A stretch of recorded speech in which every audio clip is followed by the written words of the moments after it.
Okay, good evening. I am Susanna Cates. Welcome to the this week's installment of our plant-based cooking class. Tonight, it's beautiful outside right now. It was actually up in the 50s today, which was wonderful, but it's still pretty chilly out there. So tonight, what we're going to do is make something a little bit savory and warming, and finish off with something warming and sweet, a little cinnamon cake that we make in the microwave in a little coffee mug. I'm still adjusting my cameras here, so bear with me while I make this happen as best I can. All right, that's better. So we're going to start by making our biscuits. If some of you have been to a large seafood restaurant chain, not naming any names, perhaps you have had a couple of these biscuits that everybody just seems to adore and be completely addicted to. These cheddar cheese type, very savory biscuits. We're going to make them tonight, but we're going to make them plant-based. So we're going to start with that. I have the oven set at 475. Yes, 475. There were lots of comments in some of the recipes that I was researching that said, are you sure it's supposed to be that high? And everybody said, yes, it is supposed to be 475. So our oven is preheated to 475 degrees. And let's start with these biscuits. It's 2 cups of flour, and this is just regular all-purpose flour. Keeping in mind, I really don't know much about cooking with gluten-free stuff, so I'm sure it can be adjusted, but look it up and see what the ratio might be, because I know it's different for different kinds of recipes, so just keep that in mind. So here are our 2 cups of flour. All the dry ingredients are going to go in first. And then we've got just a teaspoon of sugar, not much, 2 teaspoons of baking powder, right in here. Get all the dry ingredients ready to go. And then a 1/2 teaspoon of baking soda. Okay.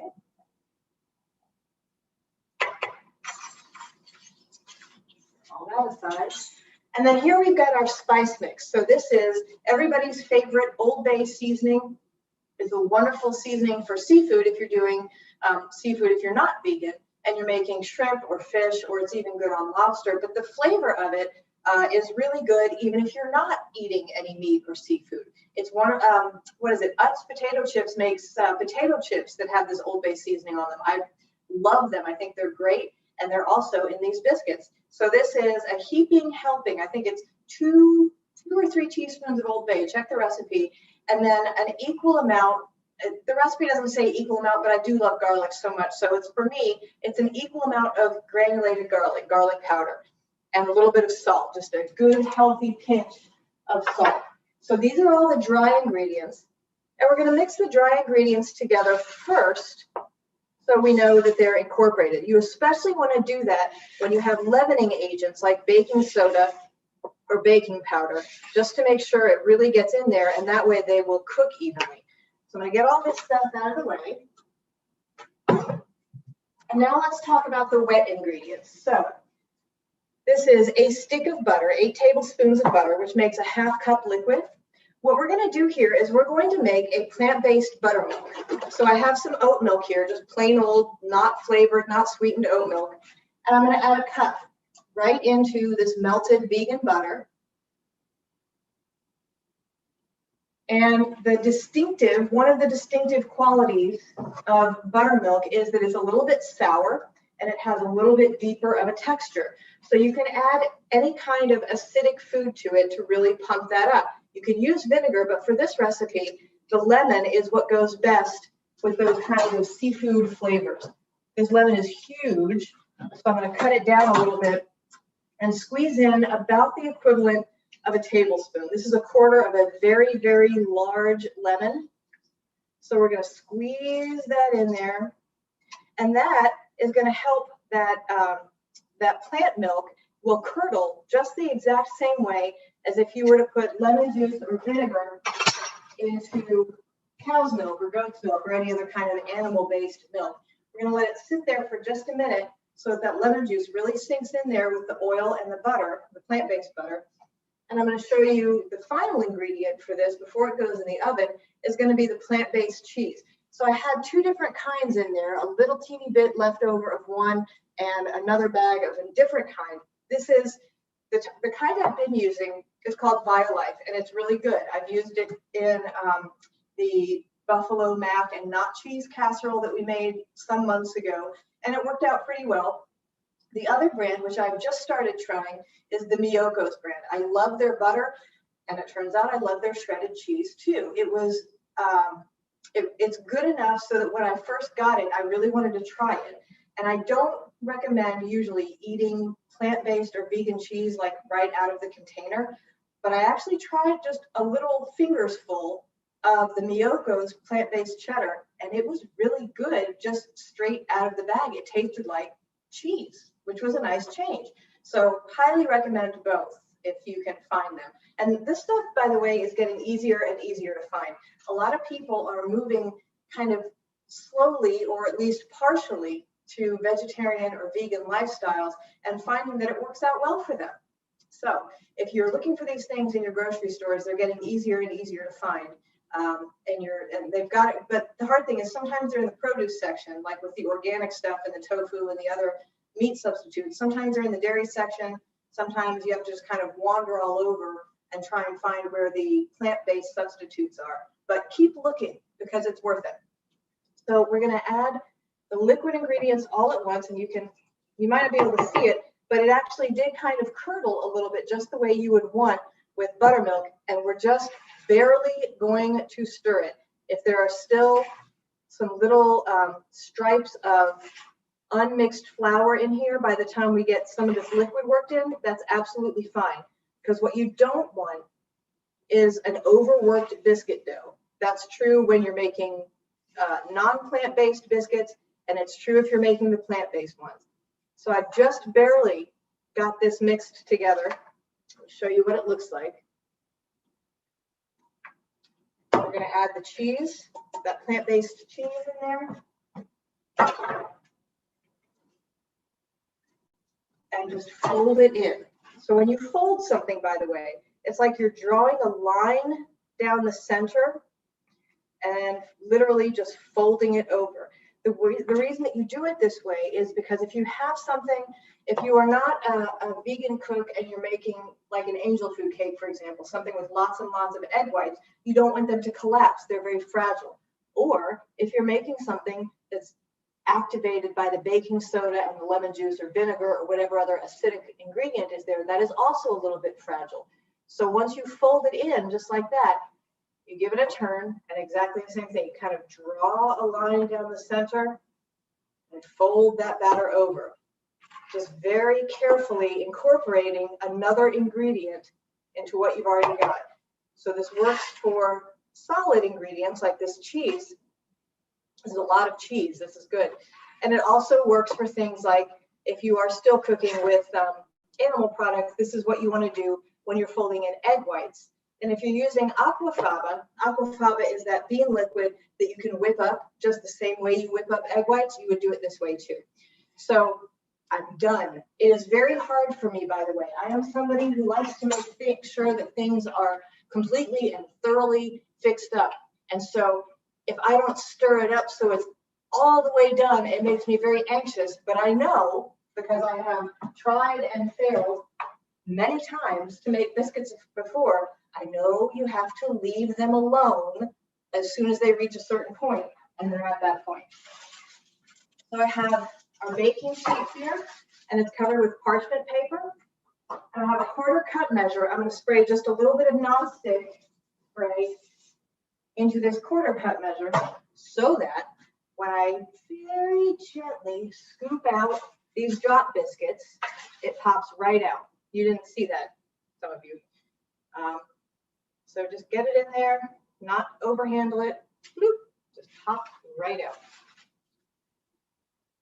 I'm going to do this with all of the batter. We might have 2 batches here. I think we probably will, but that's okay. I love biscuits. And this is one of those things where I will tell you, this is not health food, okay, please.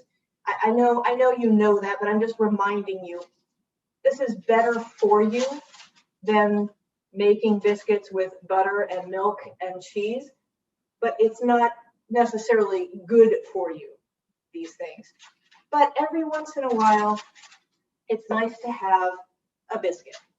So that's why we're going to do this. And it's going to go really well with the soup that we're making. So I'm going to put all this right here. And maybe we'll have time to get another pan ready in just a minute. I'm going to stick this in the fridge so it doesn't get too soft. Now I'm going to pop these biscuits into our very hot 475-degree oven for 12 minutes, and then we'll take a little look at it and see how we've done it. Okay, so the biscuits are in. Let's talk about our soup. So leeks. Leeks are a wonderful vegetable, and here I've cut out some of them.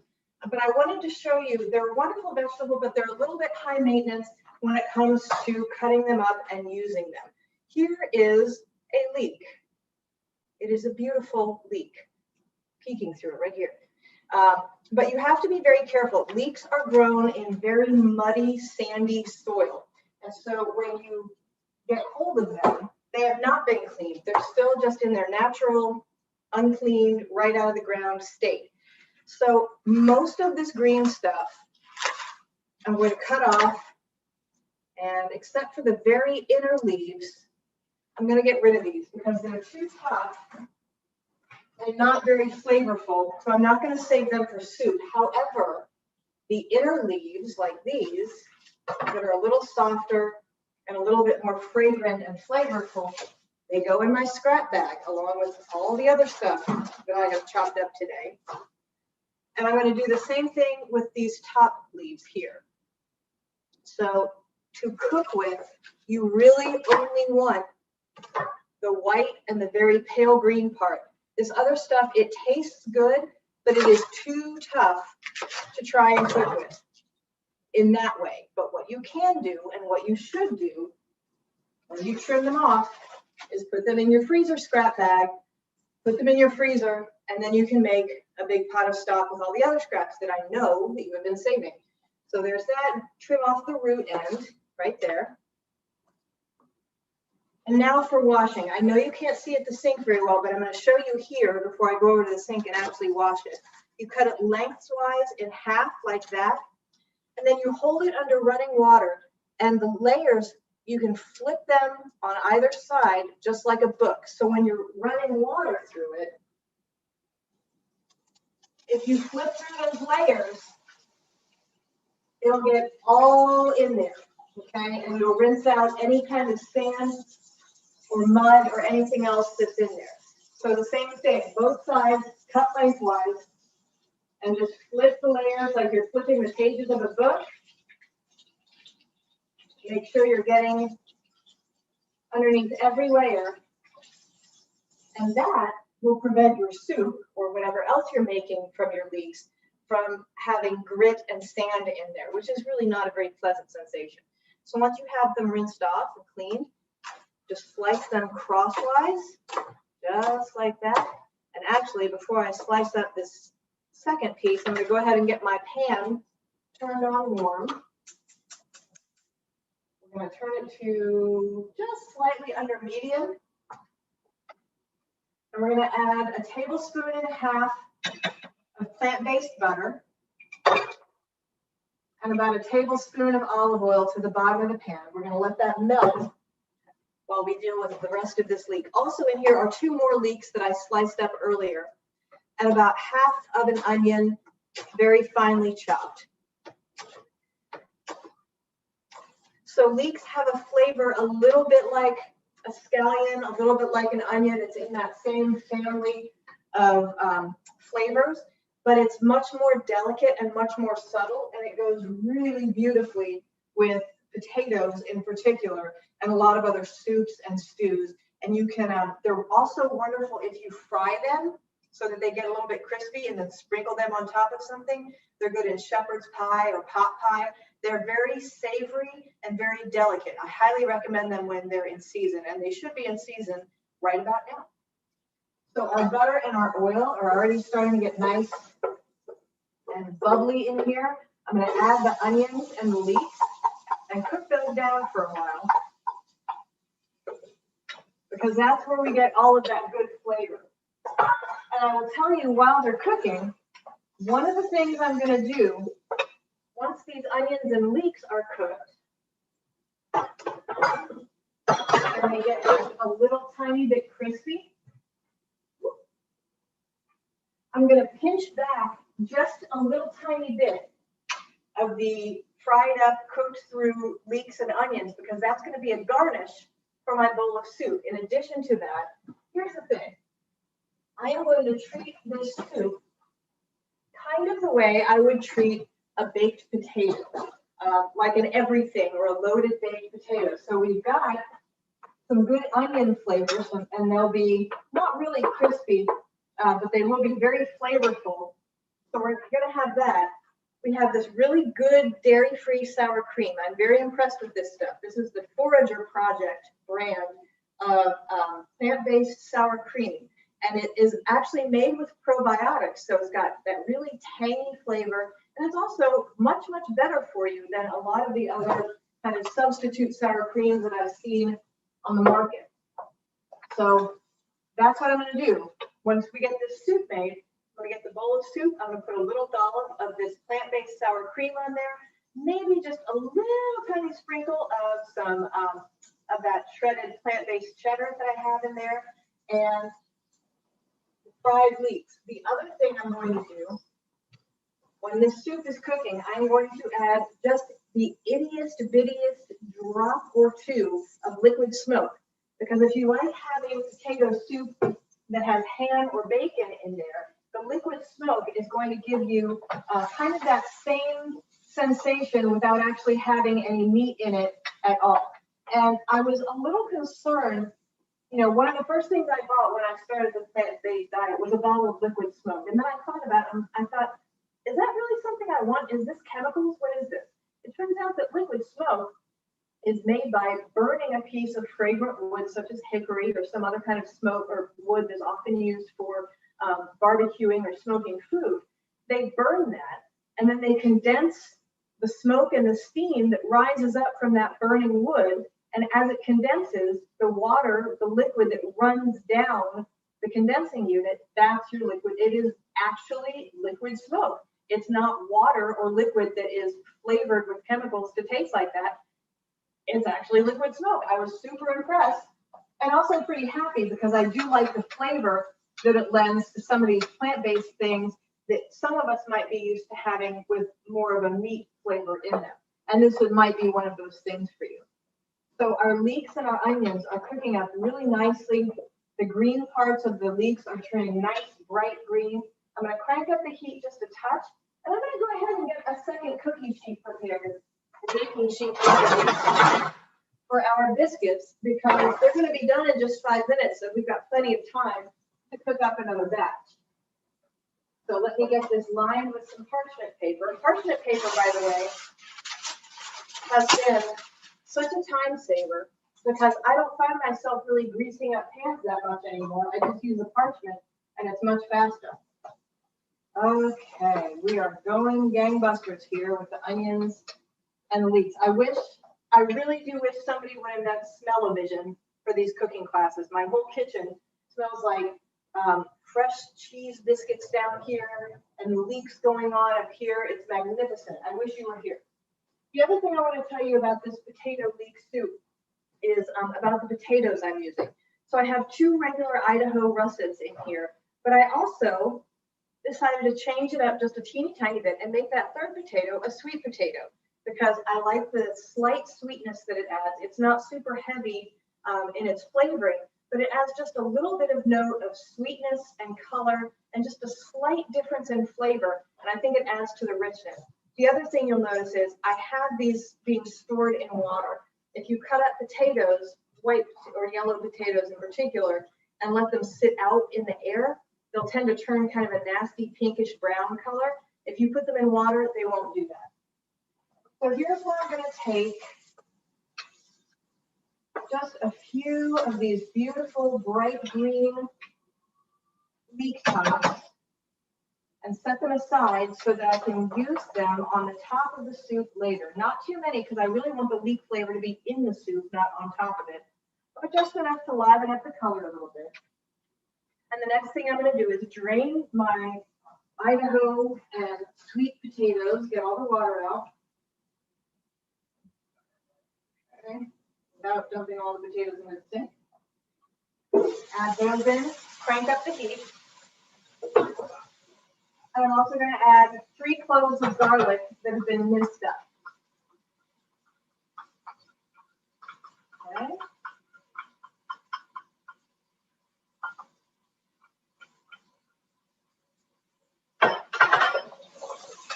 All right. So we're going to make sure this gets all mixed in. And there's still enough oil and butter in the pan, but I don't have to add any more. And we're not trying to fry these potatoes and garlic, by the way. We're just getting them very well acquainted with the leeks and the onions and getting them nicely heated up.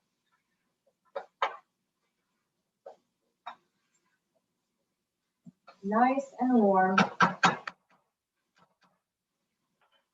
Next thing I'm going to do is, this is a batch of the homemade vegetable stock that I made from my own bag of vegetable scraps. It's a little bit dark. The reason it's dark is because I tend to include a few of the onion skins from yellow and white onions, and those are a dye.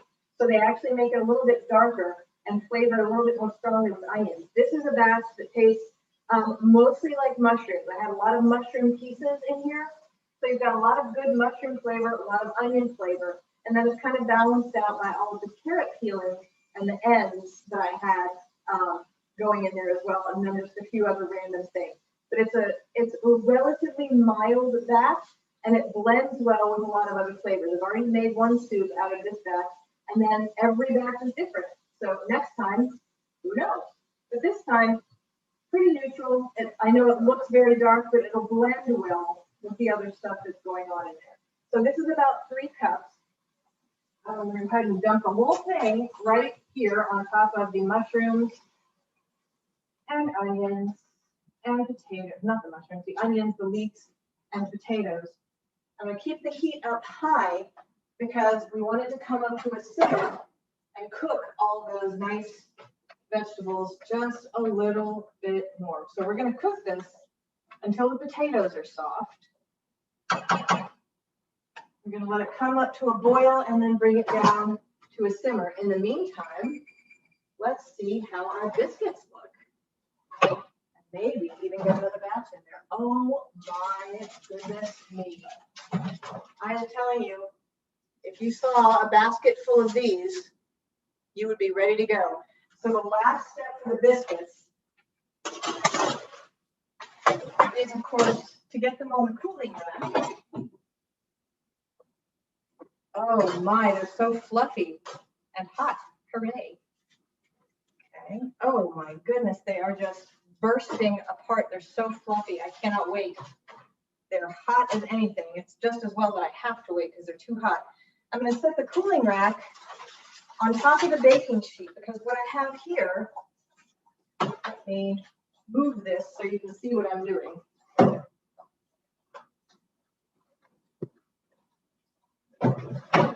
Let me show you the last step in making these biscuits is to get them on the cooling rack. My puppy really wants to try them, but the hot pan and a puppy nose are not a good combination. So we have some more melted vegan butter here, and it's mixed with some parsley. And we're just gonna, oh yes, brush these right over the top of these delicious fluffy biscuits for just an added note of richness in here. These are so beautiful and they smell so good. You would not believe it. Oh my goodness. I cannot wait. Okay.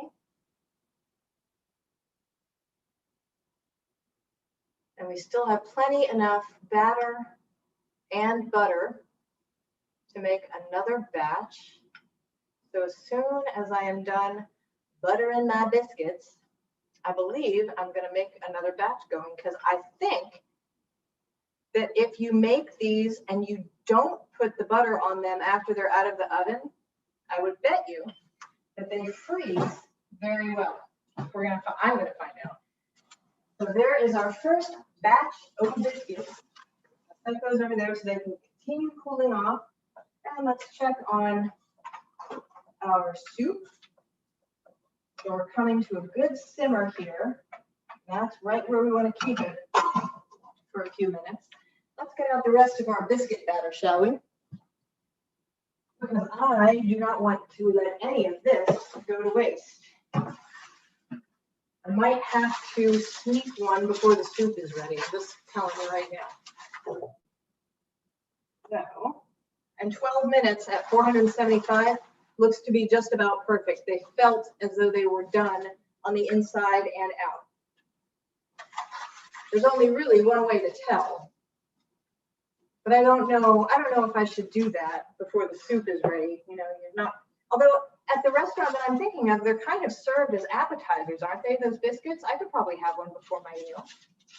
That wouldn't be cheating, would it?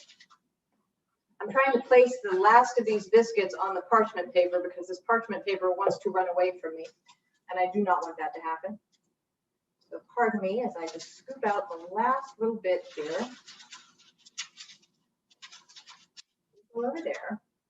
And we have one little tiny mini biscuit, and perhaps I will save this one for my puppy, even though she probably shouldn't have a biscuit. It'll probably be all right.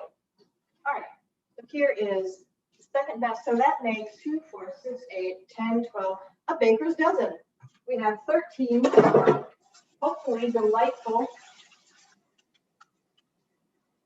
little cheddar biscuits here. So we're going to pop this last batch into the oven. And set our timer again for 12 minutes. And we're going to, we're boiling, we're boiling, we're boiling. We don't want to boil. Bring this down to a simmer. There we are. We're going to let this go for a few more minutes so that it gets nice and hot. And then let's take a look at our mug cake. Get all the ingredients up here for you. Because it has to cool off once it's baked in the microwave anyway. And I want to say, I hope that you all don't hold it against me that I am making a microwave cake. I used to kind of roll my eyes when I would see these recipes for the microwave mug cakes, and I would think, this is not real baking. How good could it possibly be? And then one night, I was really struggling with a sweet tooth, which rarely happens to me, but there were no cookies, there were no brownies, there was no nothing in the house. I had all these raw ingredients, but I didn't want to make a whole pan of something. I didn't want to make a whole cake's worth of something. And so I thought, I wonder. And so I looked up a recipe for a chocolate mug cake. And with fear and trembling and doubt in my heart, I mixed it together and I put it in the microwave and I let it cool, sort of. And I took my spoon and I thought, well, it's all over for me. Now that I know how to make these, there's no turning back. So they actually are quite good. This recipe, I love cinnamon flavor things, and I thought the cinnamon would go nicely with the cheese and with the kind of gentle flavors of the soup that we're making. So this is kind of like a snickerdoodle microwave mug cake. And I'm making it, of course, in my very, very favorite mug. It says, "Be careful or you will end up in my sermon." This was given to me by one of my parishioners, and he was right, because you just never know what might inspire me. So it's got 2 tablespoons of plant-based butter in here. And I'm going to pop that into the microwave just to melt it for about 30 seconds. While that's happening, I'm going to get a fork ready so that I can test the potatoes.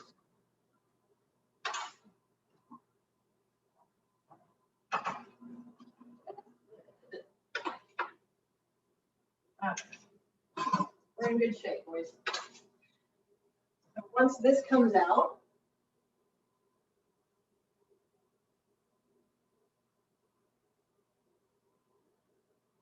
so we've got our 2 tablespoons of melted plant-based butter in there. And one of the great things about this is it can be mixed right in the mug. You have the whole thing all in one thing. So we're going to add kind of a heaping 1/4 cup of flour right into the mug. 2 tablespoons of this brown sugar and cinnamon mixture, just like that.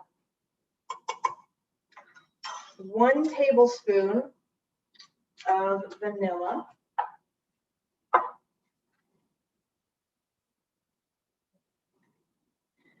1 teaspoon of vanilla.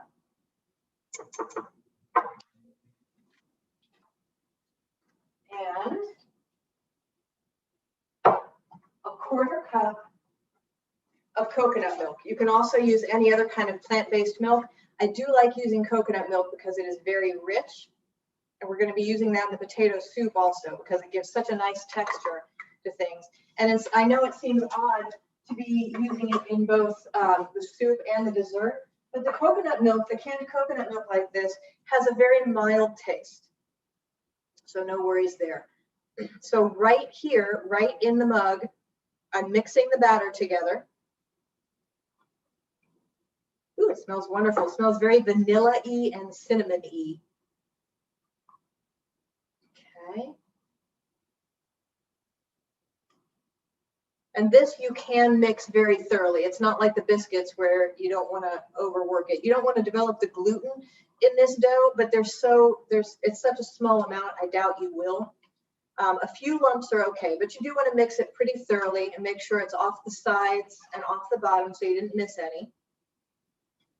So as of right now, with this amount of batter, the mug is about halfway full. You do not want to use a small, dainty teacup for this. If you do, if it's more than half full, the whole thing is going to come right out of the top, and you don't want that because not only is it much more difficult to eat, it is a nightmare to clean up. So use at least this size or larger mug, and whatever you're using, don't fill it more than about halfway.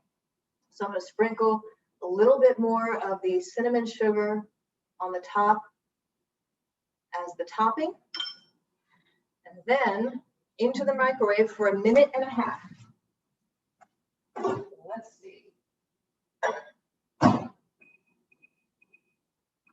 Okay. Let's take a look at our potatoes and see how they're doing. Getting getting softer.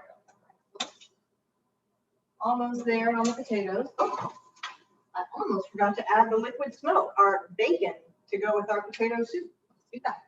So you will see, this is a large pot of soup. That was about 4 drops. Not much. A little bit of this goes a long way. That goes in there.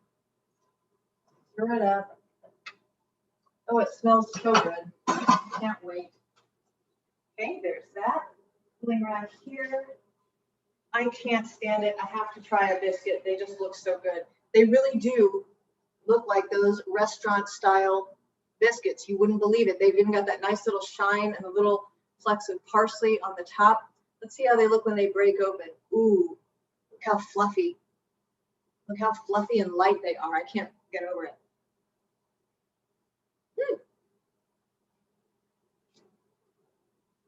It tastes like the real thing. It's perfect. I could eat this whole batch. I'm not going to, but I could. All right. That recipe is a keeper. If you have looked at it, keep looking at it, use it, make the most of it. It's really good. It's very rich.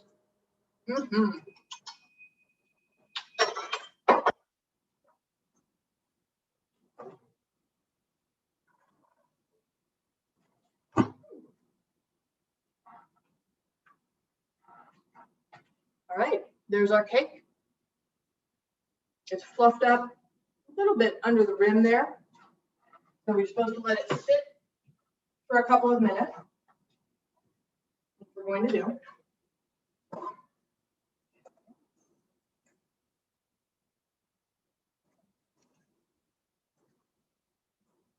And our potatoes are just about done. And I'm also going to add just a little bit of sage. I find that a good flavor. It's a mild, gentle herb that goes really well with the rest of this. One of the recipes that I've seen for this soup has rosemary. I think that's much too assertive a flavor for a potato soup. Thyme would be good with this. More parsley would be good with this. But when I use sage, I don't know if you have any at home, you can see what I'm talking about. It's very fluffy. And so I like to put a little in the palm of my hand. And I do this with most of the dried herbs and spices that I use. A good sized pinch in the palm of my hand. And then over whatever it is I'm cooking, I rub my hands together because that helps to grind it up a little bit more. But also the friction helps to activate all of the oils and the aromatics in there so that you really get that flavor. Yes, just like that. Okay. Now the next thing we're going to do with this soup, almost there. And I think I'm going to add just a touch of parsley, doing the same thing as I just showed you. So getting that dried herb, putting some in the palm of your hand like that, and then over whatever it is you're seasoning, rubbing your palms together, just so it grinds it up a little bit more finely and activates all of the good stuff that's in there, just like that. Okay? Mm-hmm. And I'm going to get some cheese out for the final stage of this potato soup as soon as I put this stuff away. Give me just one little minute here. It drives me crazy to work in a kitchen that is cluttered. So I'm always trying to clean as I go.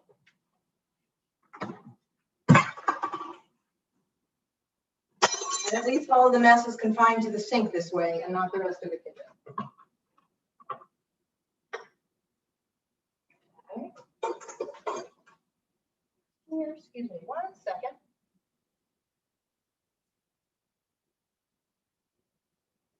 Just sneaking another little tiny bit of this biscuit. Mm-hmm.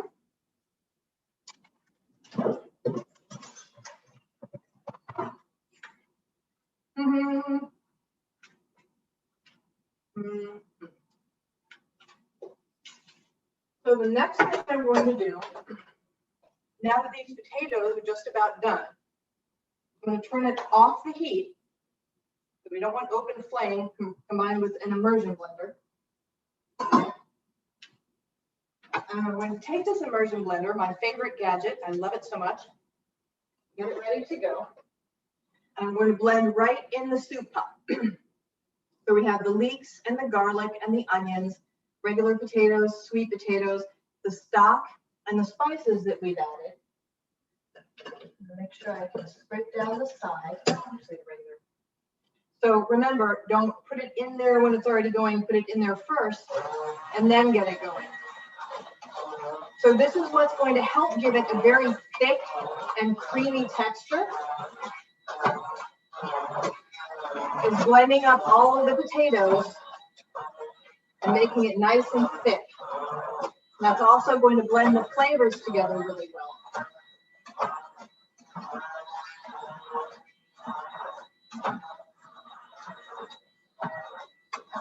And you can blend it as much or as little according to the way you like your soup. I like a pretty thick soup, so I'm going to blend all of it.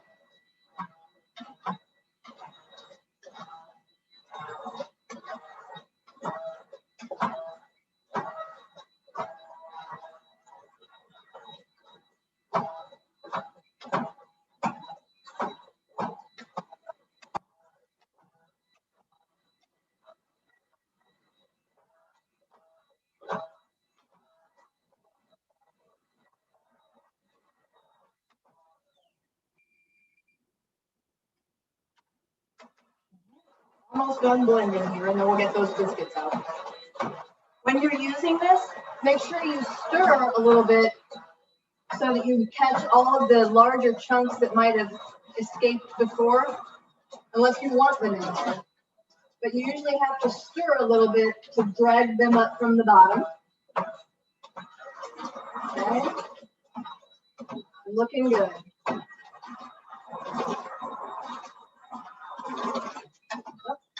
A couple more in there.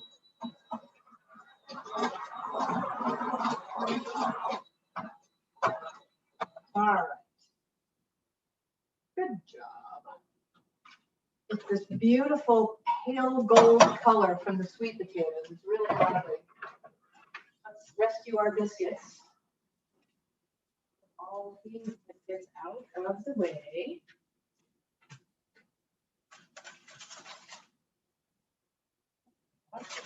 Right there. Second batch looks just as wonderful as the first. Put those on the cooling rack.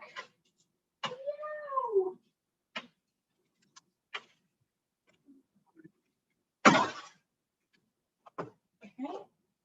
So here we have our second batch of biscuits.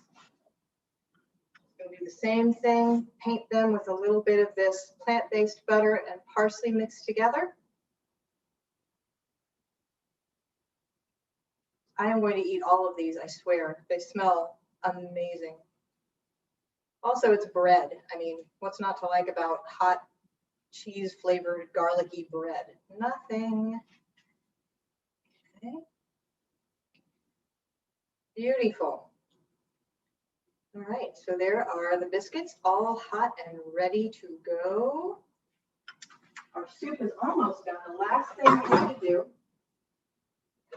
is add a cup of plant-based milk. In this case, it's coconut milk, but you can also use oat milk or soy milk or almond milk or whatever it is that you are used to, but this adds just a little bit more richness to the finished product. Beautiful. And then I'm just going to check it for seasoning. I know that I'm going to want some pepper in here, so I'm going to go ahead and add a good amount of fresh ground pepper into this, because I think that really helps point out the sweetness and the richness of the sweet potatoes and the leeks. Lots of pepper. And this same technique is actually what you would use for any kind of cream soup. So any vegetable you like, cooked until it's soft enough to process with one of those immersion blenders, as I just did, with enough broth to make it soupy, and then just adding whatever kind of plant-based milk you tend to like. So I'm going to try it, see if it needs more salt or more of anything. Oh, that's so comforting. Wonderful. Needs a little bit more salt. Add that. But other than that, I think it's just about right. The other thing I might add, just to lift up the flavor a little bit, is a little squeeze of lemon juice. I'm going to use that other lemon quarter and just squeeze a little bit of it in there, because that's really going to brighten the flavors a little bit. So a little bit of lemon juice, a little bit of salt. Check these flavors one more time. If you are cooking for other people, do not reuse the same tasting spoon. I'm cooking for myself. I already have my own germs, but if you're doing this for your family, even if it's for your family, don't use the same tasting spoon. That's kind of gross. But I can do it because no one else is eating this. Perfect. It's very rich, but light at the same time, because it doesn't have a lot of like animal products weighing me down here. I'm going to add just a touch more pepper because I do like things spicy. And you could even go so far as to put hot sauce in this, I think, if you really wanted to. I like the delicacy of the flavors, so I'm not going to do that for once. But if you're really into that, this would handle it probably just fine. So let me ladle up some of this soup for you so you can see what we're dealing with here. And this makes a goodly amount of soup too, by the way.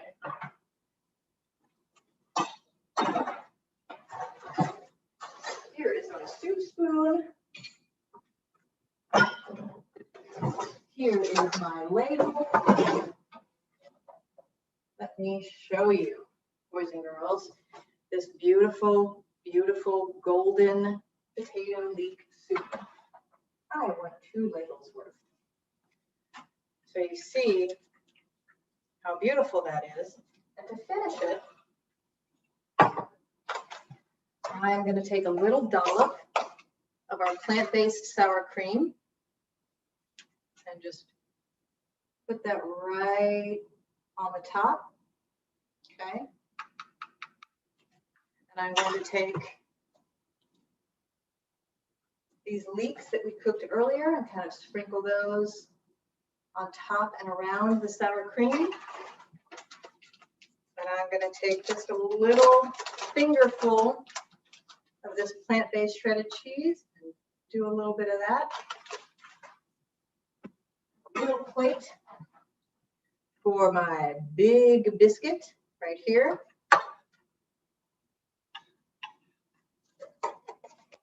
Get all this out of the way so you can really see what we're dealing with here. So here is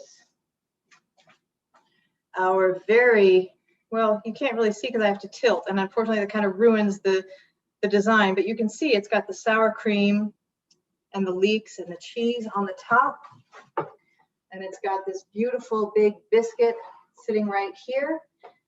And life is short, so at least eat a bite of your dessert first. And our cake, oh, it's so cute. Our cake has cooled down. And so look, you can see it's nice and fluffy, still warm. Oh. Let me show you the inside of this. It's like eating a cake made out of cinnamon roll. It really, I mean, if you have not gotten on board with microwave mug cakes, change your mind, because this is amazing. It's so good. I might not even eat this. I'm going to eat the soup. I'm going to eat the soup and I'm going to eat the rest of the biscuits too. But I'm also going to eat this cake. This is better than the chocolate one. Seriously. So here you go. As long as it stays cold, now you have something to keep you warm. Delicious potato leek soup, these wonderful cheese biscuits, fun and quick little cinnamon microwave mug cake, and there you are. Have a wonderful rest of your night. I'll be back next week with another menu and some recipes for you. In the meantime, remember that you were created for love, by love. So please go out and be love. Have a great night, everybody. Bye-bye.